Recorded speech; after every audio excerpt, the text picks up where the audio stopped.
ជំរាបសួរបងប្អូនទាំងអស់គ្នាថ្ងៃនេះខ្ញុំបានយករឿងមួយមកជម្រាបជូនបងប្អូនទាំងអស់គ្នាគឺទំនាយឆ្នាំ2025របស់លោកយាយប៉ាប៉ាវ៉ាងកាបានក្លាយទៅជាការប៉ັດមួយទៀតហើយដោយដែលបងប្អូនទាំងអស់គ្នាបានដឹងមកហើយថាលោកយាយប៉ាប៉ាវ៉ាងកាគាត់គឺជាគ្រូទាយដែលល្បីឈ្មោះមួយរូបហើយគាត់បានទទួលអនិច្ចកម្មនៅឆ្នាំ1996ក្នុងជន្មាយុ84ឆ្នាំ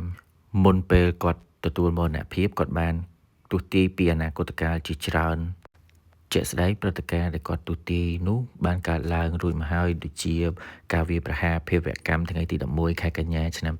2001ការសោយទីវង្គតរបស់ព្រះនាងដាណារលកយក្សស៊ូណាមីរំជួយដីដំណោះស្រាយជំងឺមហារីកជាដើម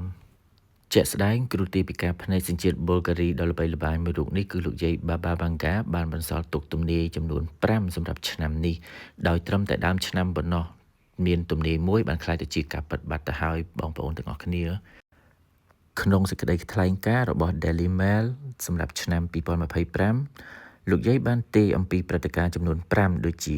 1ការផ្លាស់ប្ដូរនៅក្នុងមហាអំណាចពិភពលោក2របបកំហើញវិទ្យាសាស្ត្រដែលមនុស្សអាចតាក់ទងទៅនឹងជាមួយពួកអេលៀនបាន3គ្រោះមហន្តរាយអាកាសធាតុ4ការអភិវឌ្ឍបច្ចេកវិទ្យានិងចុងក្រោយនោះគឺការដួលរលំឬវិបត្តិសេដ្ឋកិច្ច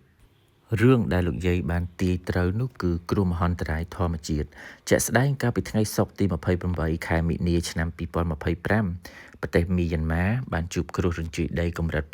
7.7 Richter ដែលបង្កការបំផ្លិចបំផ្លាញដ៏ធំធេងនិងសម្លាប់មនុស្សជិត 4,000 នាក់គិតត្រឹមថ្ងៃពុធទី2ខែមេសាឆ្នាំ2025នេះ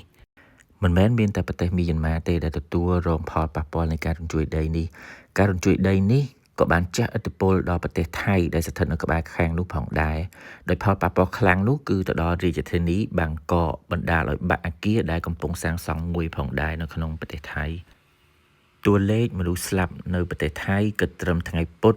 គឺមានចំនួន26នាក់ភាគច្រើនជាកម្មករសំណង់ដែលបានបាត់បង់ជីវិតនៅក្នុងការបាក់អគារសវនកម្មរដ្ឋនៅខណ្ឌចតុចក្រខណៈ33នាក់បានរងរបួសមិនមែនមានតែប្រទេសថៃទេដែលរងផលប៉ះពាល់នៃការរំជួយដីនេះ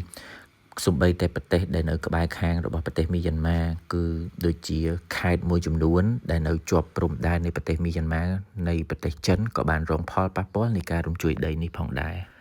ដោយឡែកសម្រាប់នៅប្រទេសកម្ពុជារបស់យើងគឺមិនមានការបាក់អគារឬក៏ការរលំអគារអ្វីឡើយអំពីការរំជួយដីនៅប្រទេសមីយ៉ាន់ម៉ាកម្រិត 7.7 នេះគឺប្រទេសកម្ពុជារបស់យើងអាចនិយាយបានថាมันមានរងផលប៉ះពាល់ពីការរំជួយដីនេះទេហើយខ្ញុំក៏សូមបួងសួងដល់វត្ថុស័ក្តិសិទ្ធិសូមឲ្យជួយការពារប្រទេសកម្ពុជាក៏ដូចជាប្រជាជនកម្ពុជាឲ្យជួបប្រទះតែសេចក្តីសុខសុវត្ថិភាពបាទអញ្ចឹងព័ត៌មានមួយនេះក៏បានមកដល់ទីបញ្ចប់សូមអរគុណដល់បងប្អូនទាំងអស់គ្នាដែលបានតាមដានស្ដាប់នៅព័ត៌មានដែលខ្ញុំរាយការណ៍ជូនសូមអរគុណជម្រាបលា